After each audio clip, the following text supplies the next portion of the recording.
2007, if I do remember well, the pastor came to me because he knew about me before, and he knew what I was doing as a social worker, and he knew about the people I was helping and how I was kind of skills and experience I had in putting people together to work. So he came to me, he shared with me about a very serious story which was taking place in his church. He told me his church was no longer a place to come and fellowship, but it was a place for people to come and fight with one another.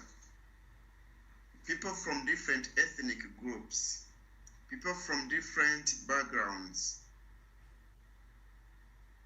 Instead of having or seeing those differences as an opportunity for them, they saw those differences as a big conflict between themselves. So he kept telling me about it, and he asked me for advice.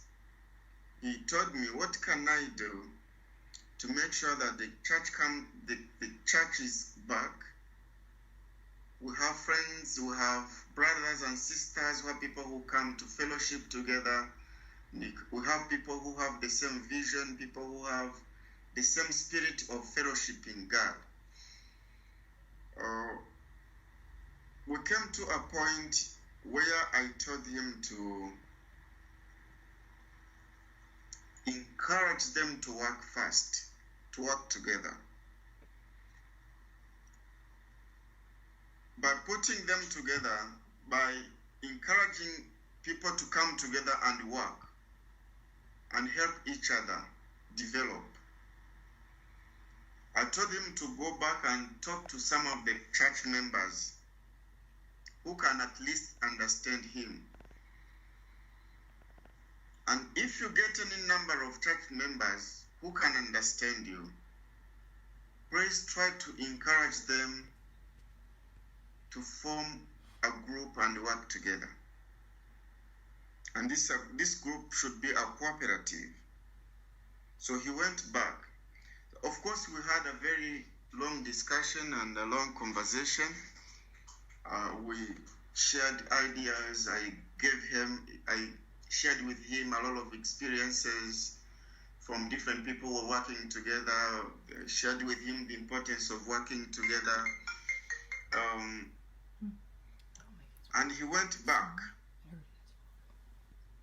But it was a process. It was not done just in a day. It was a process. He went back to his church. He took some time with a few church members. He started with 2 church members, and he shared with them what I shared with him. And those 2 church members accepted to go and encourage other church members to join those ideas. Later on, they became 5. And they kept expanding in numbers. Sometime later, there were 12. And with 12 members, they invited me to go there and have some time with them, share with them, spend more time with them and teach them, train them, encourage them to work together, and talk to them about everything about working together and the importance of working together. Being there, I spent more time sharing with them about it. So they accepted to become a cooperative. So this is how a cooperative was formed. 12 members. Whose idea was it to name Never Again Fellowship? The name. Sorry? Whose idea was the name Never Again Fellowship? The idea was theirs. Because I didn't tell them what to do. I didn't tell them what a name they should take. I just encouraged them to work together, and I showed every importance of working together, and I gave them the experience. I shared with them the stories of people who worked together and how far they have gone. So the name was their idea. Do other people in Rwanda realize what Never Again Fellowship is and how big it is, how it's grown, and all? Do people know this story like the people at the conference you went to? Yeah, many people in Rwanda, so many people in Rwanda know about Never Again Fellowship. And you can see it especially during the commemoration period in April. They are invited to go and help people who may be traumatized by their memories, because they are known.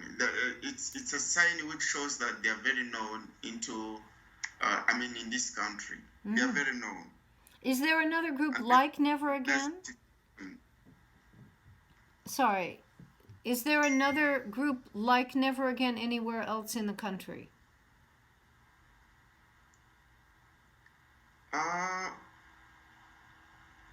There are other groups similar to Never Again,